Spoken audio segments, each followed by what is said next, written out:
Ladies and gentlemen, welcome back to the 7th Esports World Championship.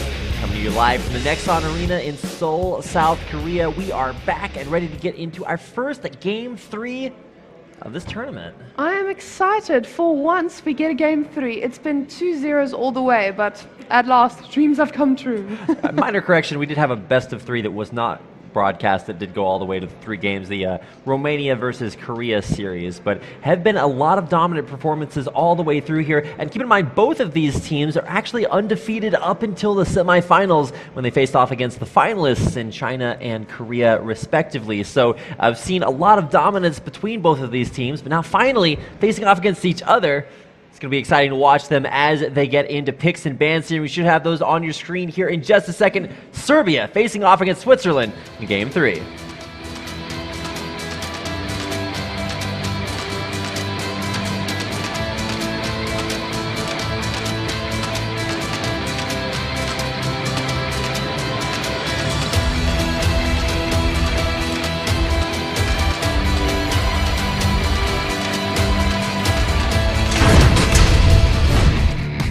Here we go, picks and bans, game number 3, tied up at 1-1, Switzerland back on the blue side.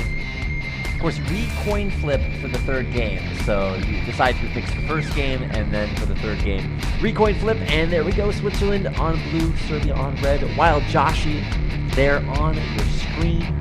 Making sure they get first pick again so they can try get that Lee Sin, but Serbia cannot let them get Lee Sin again. This will be a dire mistake. Well, this is actually going to be interesting to see the priority between both teams. Consistent mid lane pressure on Milica, and here for Serbia, most likely a Lee Sin ban. So much pressure from Koala with a hat, just impeccable ability there on that champion. So most likely a Lee Sin ban, but there is a lot to watch out for. You've got things like Kindred, super strong. You've got things like the Lucian and Vayne should be relatively high priority picks, especially Lucian between Pride and Bigfoot. I just don't understand why they keep banning Rek'Sai when his Lee Sin is 20,000 times better. Well, the reason you ban Rek'Sai is because Rek'Sai is a traditional counter to Lee Sin, because Lee can't just walk into the jungle and invade. So Karthus ban, what? Okay. Lagali's champion taken out. Okay. No. They can't let the Lulu go through. Switzerland will... It's ridiculous. The pocket ban to ban the Karthus they didn't expect. But now they get the lead. Yeah, exactly. Lee Sin, Lulu, both left open, and this has to be Lee Sin locked in. I was talking to a Serbian team a little bit earlier beforehand, and they were totally willing to play Lee Sin. They're letting Lee go again? I don't agree with that, especially Lee Sin is a counter to Kindred. Kindred tries to stay alive with their ultimate. Lee Sin just kicks her out of it, so it doesn't really work out in the 1v1, but it's going to be an interesting thing to watch out for. You can see some super focus on the face of the Serbian team as they prepare for the next couple of picks. There's the Lee Sin, there's the Thresh locked in for Switzerland. I don't know if I'm seeing happiness on the Swiss face or if I'm seeing denial on the Serbian faces. Seeing a lot of mixed emotions here, and possible interesting pick there in the mid lane, hovering over. We did talk about the Ahri as being a possible pick there. I think it was Lagali who's but against Anivia. Mainly look for that. But yeah, you got to pick it towards the Anivia or Orianna, 2 champions that Lagali has shown a lot of proficiency with. I'm not sure if Ahri is the best champion to lock in right now, because all you need is that Lulu to turn into like a mid laner and then a super tank top lane, and that's not going to be an effective mid lane pick. So Hecarim, super effective top lane pick. Tolamax, still okay with it in game 2, but not quite that dominant performance in game number 1. Well, he did not get 5 early kills. That's maybe? Somewhat of a difference. The disengage against Lee Sin, most probably, and Thresh, but... Well, the real synergy is there with Kindred, because you just Kindred ult and then Janna ult, and then you can push everyone outside of your own ult for the heal and knock them away from being invulnerable anymore. I've never seen that done successfully. You know, it's always that idea. This is where, you know, those pesky theory crafting Twitter analysts are like, hey, that's a super great combo, but it all comes down to whether or not you can actually use that. And and that burden's on the players to make that one work. So also had the Hecker in fear to fear them out of the Kindred ult, so some nice synergy there. You could also go with something like a Gragas jungle if you wanted to knock that out if Kindred were in a lane roll, but we usually don't see that one. So let's go ahead and talk about the last pick here for Switzerland. We got one more option. It's going to be either a top laner or a mid laner, depending on where that Flex Lulu pick goes. We know Lagley loves Lulu. Or not loves, but likes. This is a stable relationship. Okay, well, there was a flash there on Malzahar. It's actually the first champion I ever played in League of Legends. A little bit of nostalgia, but we're not going to see that. It's a Malphite locked in for Yama, and oh, that last pick, they were going to go for it. The hover earlier, now realized it's a Kassadin. Do you even rift? We'll see if... Jeez, you were saving that the entire time. Yes, I was. I was saying I want a Kassadin. I just want to say the sentence. I'm done here. And we're about to be done with picks advance here in about 30 seconds, with Kassadin being picked in, another unique pick. And it's really interesting to see the effects that these has. Karthus, so good in game 2, it draws a ban. That's an important ban nonetheless. It gives Lee Sin and Lulu over here to Switzerland. Incredibly strong draft for them, but Kassadin, is that the wild pick that's going to give the second or third game rather to Serbia? Well, just keep in mind, viewers, Serbia will not lose the World Championship if they place fourth.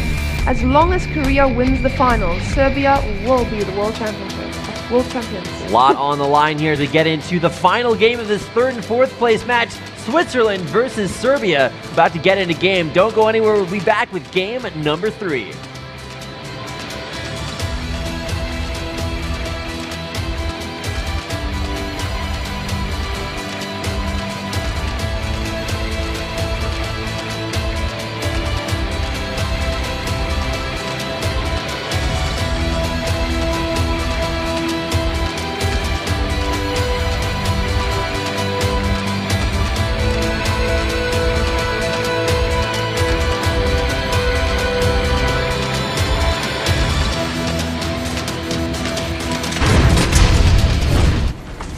And welcome back once again, ladies and gentlemen, for the final game of our third and fourth place match here at the 7th Esports World Championship in Seoul, South Korea. We're glad to have you with us, and we're glad to get into our first broadcast best of 3 that's going all the way.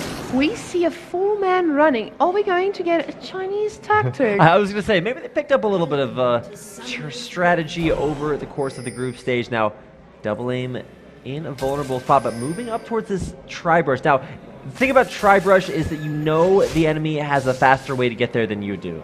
So you're almost never going to find a successful invade through that direction unless your opponents are going for the same sort of group up strategy. Even still, the grouped invade kind of thwarted to some extent, but still deep pings into the enemy jungle. So it does look like Switzerland are going to commit for this. Whoa, Koala going in, getting that early Thunderlords proc, pushing double aim back to base. Just allowing to get a ward on the red, but they're trying to do what China did to them. But I don't think they have the experience with this. It's not sneaky enough. Like, I mean, it's not a mystery what side of the map Switzerland are on. And it may feel kind of weird for a lot of our viewers to see Switzerland coming back into Game 3 on the same side. But once again, that is because you re-coin flip for side choice on Game 3s. So that's the reason that we're seeing kind of like a redo of Game 2, but of course the score is tied. Now, a couple of other things to talk about. The Illusion pick, swapping sides here. That is going to be still a strong champion for Bigfoot, widely contested, but it's going to be interesting to see whether or not that is still as strong for Bigfoot as it was for Pride. Of course, Pride now on the later scaling champion instead of Bigfoot picking up that Jinx. We do see Serbia pushing in at bot lane, trying to get that level 2, because they did get half a Gromp. Well, not a Gromp, Krug. Half a Krug, yeah, yes. There we go. We got, I don't know, there's 2.5 Krugs. That's the show I would watch. Double aim in the jungle, not going to have a problem with the blue buff, but looking to, I guess, go for a full clear. Clears out Scuttle, I guess no Scuttle Crabs quite yet, but we're going to see the bottom half of the jungle cleared. Now moving to the top half of the jungle, is trying to get as much as possible. And there are those pesky Scuttle Crabs spawning at 230. Kindred going plain to the other side without ganking bot first. We've seen that both games before. And bot lane Missing his death sentence. Not a death sentence for Jana today. No, that wasn't funny. Back to the mid lane, Milic able to deal with this Lulu actually pretty well. The burden for Kassadin has always been, how do you get through an abysmal early game? Unless you're laning up against Link, you aren't going to look for kills early as Kassadin in the mid lane. So the big thing is just to sustain, and that's what that Corrupting Potion is going to do. Double Aim, though, getting an early stack there off of the Skull Crab kill on the top half of the map after completing both buffs, but not a whole lot to accomplish up there. So just flipping back over the Baron wall to his jungle. And then flipping over the double golem wall. Actually, they're not golems anymore, they're Krugs. So back in my day, we had golems up there, but it's a whole new world. And now we're in the bottom lane again, watching CSing under tower. Isn't that super exciting, Marika? I'm just busy cringing at you like you're cringing at me the whole time. Just give me a moment here. All right, moment granted, and we're back. So Laggly pushing up the mid lane on this mid lane Lulu, a champion so strong in these protect the AD carry kind of compositions. Now, do have a late game carry to protect, and it's going to be interesting to see that synergy with all the crowd control around him. But Wallace? It's not Tom. Thresh cannot eat a drink. Oh, Koala going here, definite kill potential. There's the okay. He's actually predicting the flash, and that would have been so sick. But oh, Cola Max missing that dash, hits it on a minion, but it's not going to be a kill on a Yama. At least he landed his kill shot. Koala's like, man, this is going to be the sickest play. Watch out. Just like, you know, turn the cameras towards mid lane. It's like, oh. Turns out he's blind. Yeah, it didn't work out. That's the excuse. Village is still taking a little bit of pressure there, but able to deal with it pretty remarkably well. Kassadin actually does have a lot of mana sustain off of using his W, but oh, Laggly a little far forward. Let's see if double aim has any kill potential in here. There's the slow, the flash forward, the ignite's down, and Laggly speeding himself away. Actually survives without using flash. Double aim, if he gets in there with enough damage, maybe he gets a Thunderlord's proc and a lot of bursts, that could have been a kill. But able to just push Laggly further out of lane. Now this isn't the Orion, it isn't the Anivia that we're seeing for Laggly, so still have to evaluate the strength of this Lulu pick, but it doesn't even have to be Lulu that's strong. You can just play it solidly and support Pride later on. So, oh, nice smite there by Koala. He's got both a hat and a raptor now in his inventory. So I need to see the AP Lee Sin come out so that he can be Koala with 2 hats and buy that AP death cap. Yes, you will buy a death cap. Are koalas AP champions? Maybe that's why they have the hats on. I think they're more supportive. Pride taking a lot of damage. There's the wolf coming out, the piercing. Light not going all the way through. There's the zap, the flame to turn the exhaust for the kill. And the Shanna shield at the last second. Bigfoot, a legend, and legendary escapes completed. Bigfoot somehow stays alive. Both ways. Wow, that was an amazing hook by Thresh. Wow. I don't even have any words. I think Lucian both deserved to die and deserved to survive due to sick plays on both sides. Pride able to bait that out successfully, and Wild Joshy, man, on point with these saves, almost with a nice kill under turret there on Big. And that's what you said. He's an amazing support. He's played professionally or semi-professionally. He's someone to watch. Man, I just go back to some nostalgia from back on his days in Little Wraith in the Oceanic region. One of the strongest just sort of pickup lineups that really proved that you could just put together a solid lineup of players and do very, very well. Even against established teams, teleport down to the bottom lane. We got a Hecarim ult to feared. Wild Joshy backwards. There's going to be the spin to win a double kill. Cola Max cashing in. Cola Max with a double kill. Does this seem familiar? It certainly does. Getting those 2 kills very, very early on, and that's the power of now not a home guard upgrade, but actually a Alacrity enchantment completed there for his Hecarim just to get as much move speed as early as possible. With a lot of magic resist as well on the boots. But that Malphite Hecarim lane top lane, it's boring. Oh wait, Lee Sin coming in for yet another gank. Can he land his Q? Rift Walk, relatively long cooldown, but a nice dodge out there indeed. And Kindred, no, not today. Yeah, not Llama. We need a llama champion. Maybe that can be a skin for Hecarim. So fluffy, but Koala up in the top lane. Yama lol, that's what I was saying. I keep wanting to spoonerize that and say llama y'all. Maybe it's because I'm from Texas, but the big thing to watch out for is going to be these top lanes. We've seen Hecarim get completely out of control in game 1. We all know how scary Colamax's Hecarim is, so definitely something to keep an eye on. But for the time being, it's going to be interesting to see whether or not that snowball rolls as hard as it did in game 1, or they can sort of stem the tide and melt that down a little bit. Another big champion to watch out for is Lagley. Can he still have enough pressure in the mid lane, even though he's not on his signature Anivia? He doesn't seem as dominant. His playstyle is just less comfortable from my point of view. I mean he's playing a champion with like 2 damage abilities, so it's somewhat different there. You're mostly looking for the utility, and that's going to come in team fights later on when he's able to support Pride. Blue buff going over to Lulu.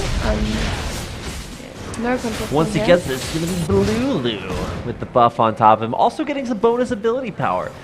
Now in preseason, you get a little bit of that off of the blue buff. Thanks, Rito. I was going to say, yeah, it's like, hey, I needed my AP champions to be a little bit stronger. Blue buff, it's going to help him out. Double Aim also going to hand this buff away to Milica, most likely.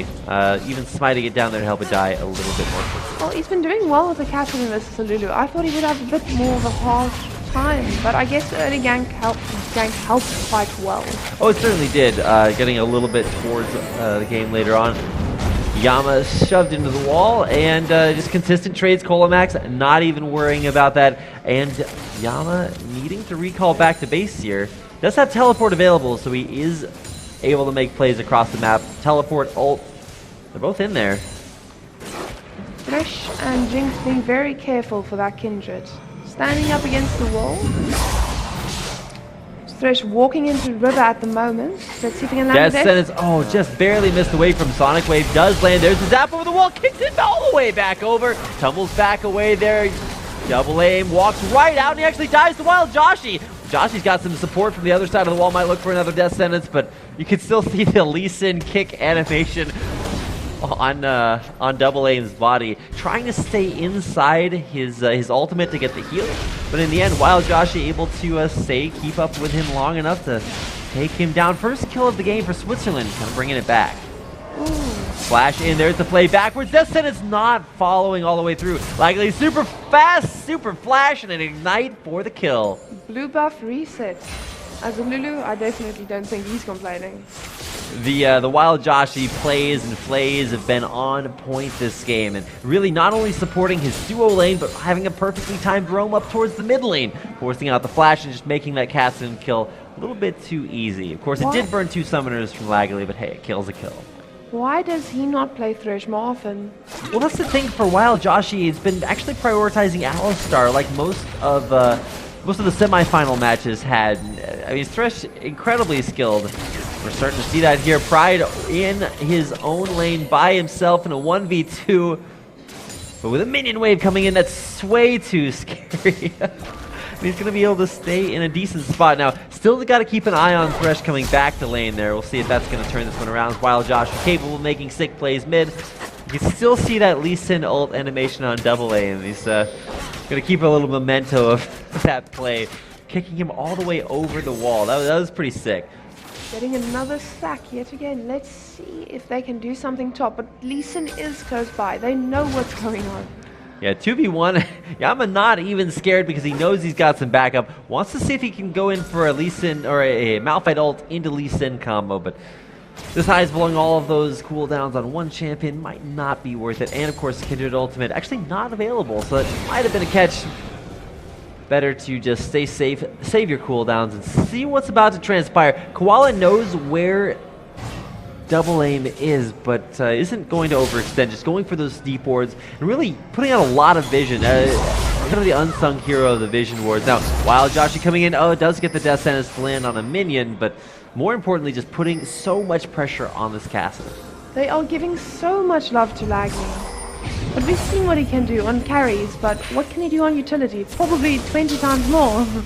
Well, it's not really going to be about what he does, himself, but what he helps the rest of his team to do. And I think the big thing to watch out for versus the Hecarim pick is the ability to dive the backline. Well, when you dive the backline, not only are you slowed by the AoE from Wild Growth, so you do less damage as Hecarim, but it's also a whole lot more health you got to get through. He's going to go for the ult. Yama, possibly with a turnaround. He wants Cola to take a turret shot and then turn it around with an ult, but I think Cola's a little bit too smart for that. He doesn't take any damage. The great thing about Malphite yet again.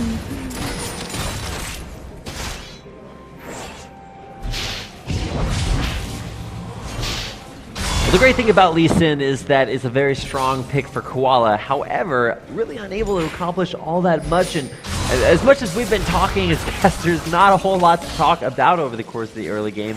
Just 2-2, not super bloodthirsty, and so gonna take a little bit more. There's the flash forced out by Pride Flash on in, and the Lantern for the save. Wild Joshi.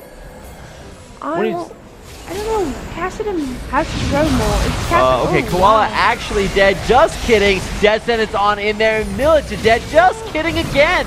Man, I gotta keep an eye on those Super Mega Death Rocket missing again. There's Yama over the wall for the slam, and now double kill for Hecarim. Still going strong. There's a shutdown, and this is a big turnaround for Serbia. A couple more auto attacks on the Yama to take him down. Another death sentence there for the save. Bigfoot going deep, going through the turret. Kolamax going for it, and he's gonna find himself another kill. Do we have an MVP for these 3 games? I mean, Kolamax's Hecarim not banned away from the consistency at which Switzerland needed to ban out Militia's champion pool. A little bit questionable at letting such a strong pick go through, but at the same time, the big pick, the big power pick that Switzerland were going for was that Lee Sin, and it's just not working out. 2 assists, sure, that's great, 100% kill participation, but you're gonna need a few more to warrant that pick. Well, they've been playing around the Lee Sin quite well. Serbia has been showing what they can do. And we haven't seen teams be able to deal with the Lee Sin. Certainly not. It's been a power pick over the course of the semifinals, quarterfinals, and even here today in game 2. But Serbia kind of returning to their roots with that super strong Hecarim top lane. Trinity Force complete at 15 minutes, and certainly the ability to turn this game into a little bit of a snowball fest, even without a Nunu. Now, Dragon is available, and looks like that is what both teams are looking for. A death sentence grab on a Demented Clown. Nice dodge on that Sonic Wave. Going the distance on a Militia. There's the kick. Just going for the guaranteed kill. Demented Clown giving that kill over to Koala. Smart move, not wasting. Oh, he did not have. Oh my goodness, those hooks are so scary. Top lane, though, scary situation for Yama as he is continuing to get pushed around. Not really his fault. 5-0 Hecarim. That's going to be difficult for just about everyone to deal with. Lucian not really doing as much as the previous game on Switzerland. Well, he wasn't fed. He didn't have 9 kills. And he still has that Essence Reaver completed. So in team fights, he's still going to be a force to be reckoned with. And to be fair, you're not really looking towards Lucian to like super carry right now. That's going to be up to Hecarim. And this Rod of Ages completed Cassidon in the mid lane. A lot of power between those two. And of course, Lucian just there to provide an additional threat. Triple threat team comp. Something Switzerland does not have at this stage. Death Sentence. Demented Clown with the I'll chill out here for a second dodge strategy. Able to keep himself alive there. Flip over the wall there. Koala coming in as well. Sonic Wave does land. Nice Monsoon for the back off. A double aim kiting backwards. Here comes Cassidon. Just jumping in there. Koala staying alive for just a few seconds longer. Needs to get that kill, but combo down. Double aim. Taking him out. Now Pride with a lot of damage to put down on the Militia. Risk walk back away defensively. Luckily on the follow, but just jumping over the wall for now. There you can see Cassidon just followed up faster. Oh, nice Lulu ultimate to save Wild Joshi. The turnaround. Death Sentence not strong enough. That missed there as well. Lantern onto Pride to pull him back. Double aim still sticking around. There's the flash, the ignite, and the kill for Laggly. And this is why you don't give Laggly a power pick. I mean, it's not even the power. The Lulu is a power pick because of the champion. He's a power pick because of the player. Laggly is so good, such a source of strength. on Switzerland's team, and now going to be able to take down a outer turret down in the bottom lane. That will be the first turret of the game taken down for Switzerland. Eventually, when they finally kill it. There we go. First turret taken out, and going to be that will allow them to rotate down for, or rather up for the dragon, and that'll give them the first dragon of the game as well. So Switzerland, man, this game's so back and forth. They've got a 5-0 Hecarim to deal with, but they're just avoiding him, going to lanes where he isn't, really turning this game maybe back in their favor. 2,000 gold lead is still out there, but gotta look towards the mid lane now. Flash, the death sentence does land, flipping it backwards. There's the play, rip walk back away as well. Exhaust used onto Koala, safeguards back away. Does have that Dragon's Rage available if he wants to look for the kick, but a low health bar might make him vulnerable. Lucian's still pushing bot, trying to get that tower down, just for the extra global gold, but just denying XP in this case. Going mid. You retreat from the mid lane here for Switzerland. I feel like they could have stuck around a little bit longer, but had a couple of low health bars, or low mana bars specifically on Laggly, so he really only has enough mana to hit that ult button. Probably what he's going to be looking for. Don't want to overstay your welcome here at the turret and get run down. Switzerland did see that Lucian cancelled the... Death Sentence lands on a double aim. He should be forced to ult himself, and flipping away. There's the Malphite ult. Will we see the Kindred ult? Yes, it is. Going to save him for just a second. Needs to wait for the heal flash away, but still going down to Yama. Nice pick there off the Thresh grab. Another grab, almost landing, but just short. Still a couple of strengths coming out here for Serbia. They are able to, Sonic Wave landing deep underneath the turret. Super Mega Death Rocket does land, but no Super Mega Death for Janna. The two super cautious on the side could help them a bit to not make too much of a loss, but Serbia might be... Max is actually going to get that turret. I didn't think he had the damage, but he's actually tanking it up. Knows he can kill it in time, and there you go. 400 gold taking it down, and a second tier turret taken down along with it. Of course, that's the reason you got 400 gold. Somewhat redundant. You get the idea. 4 turrets taken early, and a really strong objective control game there for Serbia, outside of losing that turret and dragon immediately previously.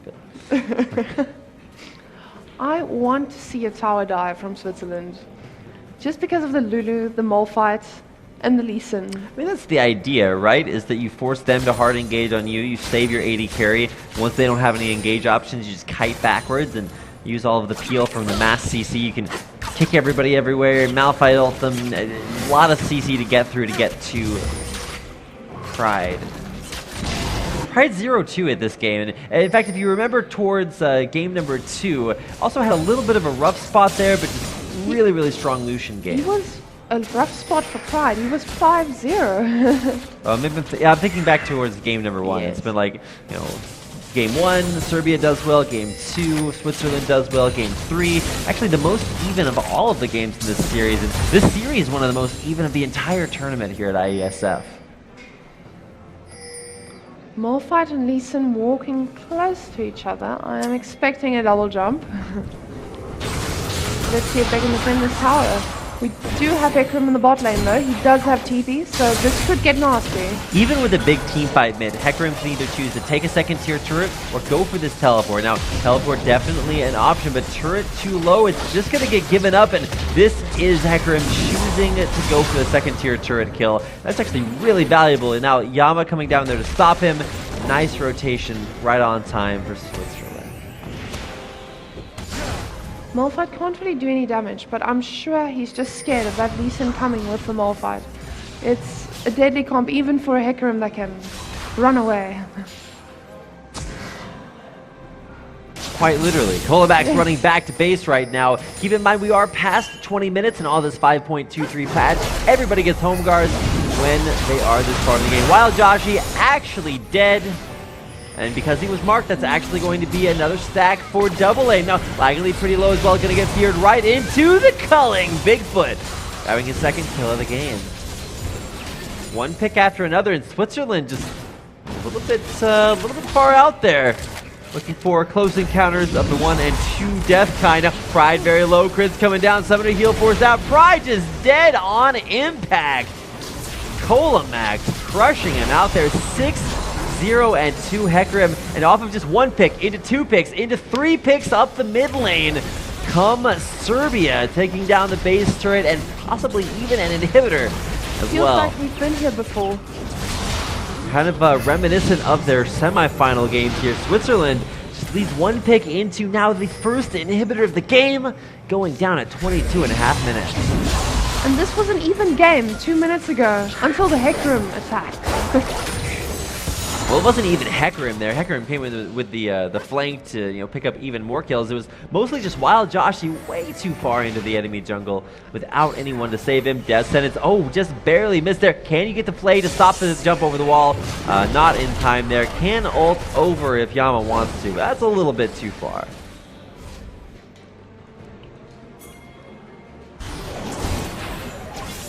Observers pointing out the 10,000 gold mark reached there for Colamax. He is ridiculously powerful. He's super tanky as well, just super difficult to deal with. But at the same time, anytime there's a Malphite on your team, there's always comeback potential off of some big wombo combos. You can get a knock-up off of Malphite, then another knock-up off of Lagali's Lulu ult. Things start to get a little bit crazy, but they have to be proactive in order to do that, not reactive like they've been reacting here so far. Now Koala looking for the ward jump off the queue. Janna a little bit too fast to get caught by that. Do not have the vision to go this deep. Hecarim pushing bot, he might get this tower, but will he give up mid? He does have TP. Oh no, he does not have It's 3v4 there, a lot of damage being done on to Double Aim, kicked out of his own ultimate, flashes back in. That's going to be him saving his own life there. Double Aim should die here inevitably. Super Mega Death Rocket to ensure that happens, but now a very, very big 80 carry. Pride on the warpath, he's going to get that crits down. Demented Clown out of there for a double kill. Hecarim still alive, there's the teleport, but we're actually going to see a teleport there from Malphite as well to rejoin the team in Switzerland up a big engage, a 4-for-1 exchange. Throws back and forth. I mean, that's how you play catch, right? If you play catch and only one team catches the ball, you're just like, man, you got to throw it back. That's kind of what happened there. Instead of just one pick after another, like Switzerland had struggles with there a few minutes ago, it was just a good team fight. Catching that narrow teleport timing where Colamax wasn't actually able to join the team fight with that summoner spell. It's still going to be down for about another minute, 2 minutes. So, but the Kindred has not been this great the past 2 games. Yes, there's a lot of lane pressure, but wouldn't he be better on Lee Sin? Well, he had the chance to pick it. Exactly, and the Kindred pick, knowing that Lee Sin was still available, that's not necessarily super great. Now Colamax super strong, he's forced to ult defensively. Malphite on the follow, Yama's super strong, or at least super defensive. Now kick, flash in on to Double Aim, he is out of there. The catch continues as Koala walks forward, but discretion the better part of Valor there, disengaging for a push up mid. This is another inhibitor if they cannot defend. Oh, but this is overextending. Not really a great idea for Switzerland to come in here. Gonna have to flash away from there. Going back in though. Colamax, not sure about this one. Bigfoot very, very low. Forced to flash, forced to heal. Double summoners burned. Village marauding there off to the side. Yama super low there as well. Super minions pushing forward some slows, and oh, this is going to be absolutely terrible. A shutdown, 1 death, 2 deaths. Militia with the last kill, but Lagali going to get slowed out there as well. He is out of there. Colamax, GG, going godlike. Bigfoot. Teleport into the base. Oh my gosh, Colamax has so much potential here. He's going to be able to take down 1 Nexus turret, possibly able to kill the second one with only Yama left alive. Can this be the end of the game? Oh my gosh, Serbia, they find the kills that they need. The Nexus is very low. It's going to be Serbia off of a TP into the base. They're going to be able to take the Nexus down, and 15-11, Serbia with the win over Switzerland. What an upset, wow. Well-deserved win by Serbia. What a way to win that game. Just a few catches thrown back and forth, like you said, overextending for that inhibitor, and a perfect punish for Serbia. What a way to end a 3rd game in that best of 3 and an incredible 3rd and 4th place match. Well, those are the places of disappointment. Oh my gosh. Shame. They did not expect that. The shock. Ooh. Next time. Next time. Well, congratulations to Serbia as they pick up a 3rd place finish here at the IESF League of Legends tournament. The 7th Esports World Championship does crown a champion today, and with very strong showings from Serbia in both League of Legends here, winning Hearthstone, they've got a chance to win this entire championship. Only if Korea wins. And we will find that out in our next best of 3. So you guys want to make sure and stick around here as the 7th Esports World Championship here in Seoul, South Korea continues with our grand final matchup coming up next.